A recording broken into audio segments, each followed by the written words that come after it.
Hello and welcome to my hobby table once again. On the table today I've got a recently acquired ASP 40 two-stroke engine. Now this is an eBay purchase that came, I don't know, a week or two ago, and you can see the condition of it. So I was going to go ahead and just quickly disassemble this engine and then get it ready for a bearing replacement. So the first thing I started doing was I started putting my L-wrench in one of these heads, and it doesn't feel like it's getting in there all the way.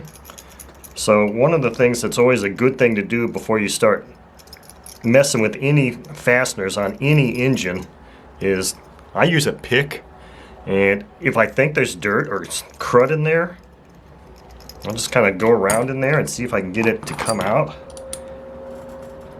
Otherwise, what I like to do is potentially just tap, get my ground driver and tap it into the head. And if there's any deformations in there or any other crap, that can tend to at least make it so it'll grip better again. So I wasn't popping these loose when I was doing that, but I could have been. I usually kind of like to use the L-wrench for that, but these Bondus L-wrenches and just about every L-wrench I've ever had is not really a precision ground device. I mean, they're good for breaking things loose because they have a nice long lever arm, but if you don't have the proper fitment in there, they're a disaster for potential disaster for boy, that was stuck in there. Potential disaster for rounding out fastener heads. So I'm just breaking these loose here. I'm gonna get them all broken loose first. Okay, all right, so I don't think I'm gonna need that. I think it's gonna be faster if I just spin these out. And yes, those of you that have a keen eye notice that whoever it was that sent this to me, the head is not on there right. It's cocked a bit, so obviously somebody's had this head off before, which could result in, or could be one of the reasons why some of the fasteners felt a little odd. But these ground drivers, precision ground drivers, are usually a little bit harder material. And I've used them many times, as I was just doing, to kind of help reform the hexes in socket head cap screws. The other thing you can do is once you take them out, if you use a flat punch on them, that can also help flatten that area out, because when one of these things starts to round out, it tends to want to round out and material climbs up. So flattening it back down with a punch and then doing what I just did can go a long way towards saving you some real headaches.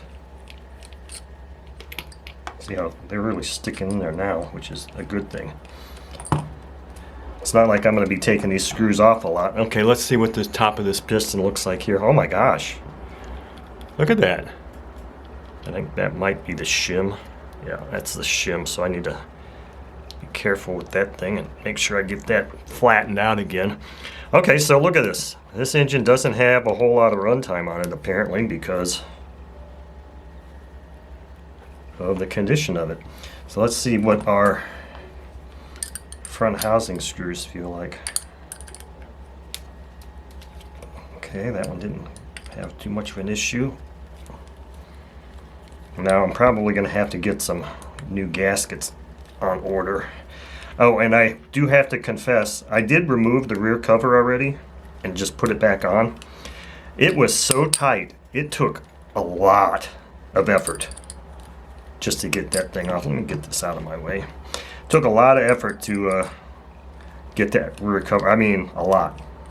It was unbelievably tight, and of course the gasket didn't survive, and I marred the case up or the cover up just a hair because it was rough. I mean, I really had to pound on that thing with my Delrin block and a hammer and trying to hold it in position. It was tough. So I'm not sure. I guess that's just kind of time. But it should come right off this time.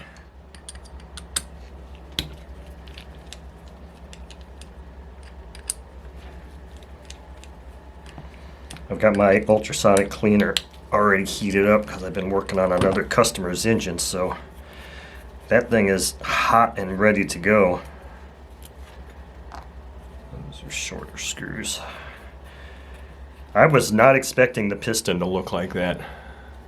I was expecting to see considerably more usage on it. So look at this. I mean, so the whole thing looks black. I just don't ever recall. I've had ASP engines before, and I've never really seen one of this vintage that had a black head.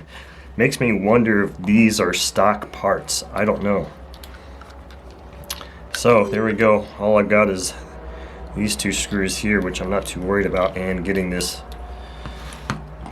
sleeve out. So I think I'm going to shut the video off here real quick, put a little bead of oil around here, and I've got a bamboo skewer because I think this is too, I think that's too small to put my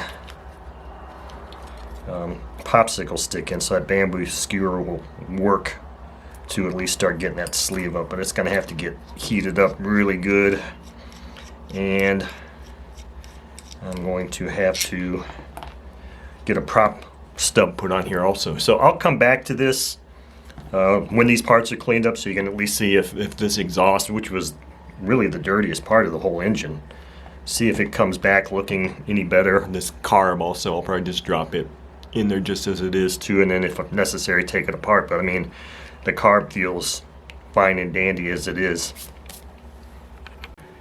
Okay, so I've got this sleeve, piston, rear cover out. I had taken all the housing screws out, but I decided to put a couple more in because that sleeve for an ABC two-stroke engine was really, really tight, and I had to go to my alternate means to remove the sleeve, which I made a video of. I don't think I demonstrated, but I explained it, how I do that now, and it worked again. But darn, you have to wrap the cylinders. Once you get the sleeve out a little bit, wrap it with a whole bunch of electrical tape, and then use your locking jaw pliers wrapped with electrical tape and pull it out the rest of the way. But man, it was tight. And then of course you got all that electrical tape goo to clean off the sleeve. But anyway, the portion of this video that's pertinent is I want to use this two jaw puller again. And this thing just, it always feels kind of like a rickety piece of crap, but it really works well. So this thing has been heat cycled a little bit because of the amount of heat it took for me to get that sleeve out. It's still warm. I won't say it's hot, but let's see if how easy it is to get this thing. And I'm laying it down like this just so you can kind of see how I'm lining this thing up. And I think in this instance I'm going to close these screws up a little bit here if they're sticking out.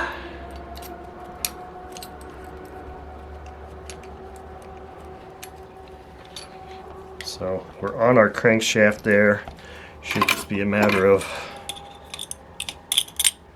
fitting this adjustable jaw wrench to it and starting to, I want to try and do this so that you can see it. Oh, okay. Well, I hope you saw it. There wasn't a whole lot to it. That didn't, it was not really tight at all. But I mean, it works. It thought I wasn't able to pull it off by hand, but maybe all those heat cycles, getting that sleeve out was what actually did that. So I'm gonna go turn my ultrasonic back on here. Actually, before I do that, let me go ahead and take these last two screws out of here and pop this front housing apart and see how easy this is to get off of here. I'm pretty confident I'm not going to be able to save the gasket, so I'll have to see if I can. My buddy Rich has got gaskets for this engine.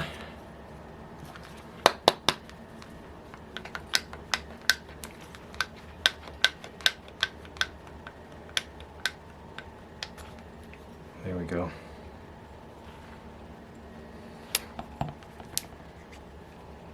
Yeah, so that's pretty rough feeling. So you know what? This gasket is one of those clear plastic things, and they're pretty tough. Now I destroyed my last one on the rear cover because of what it took to get that cover off. But I know you probably can't even see this. It's nearly invisible. But that one survived, so that's a good thing. So there we go. Now this thing's ready to have the bearings removed. Okay, so here's the cleaned up parts for this ASP40 engine. Came out of the ultrasonic cleaner looking quite nice. That cleaning material does a very nice job. And for those of you that may be wondering what it is, come on, I'm trying to see if my camera will want to focus on this. I'm not sure why it isn't focusing. Auto-focusing. It's ZEP 15282 powder cleaner.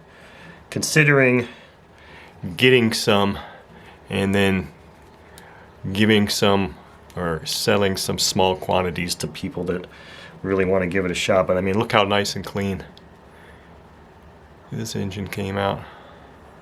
Especially the exhaust.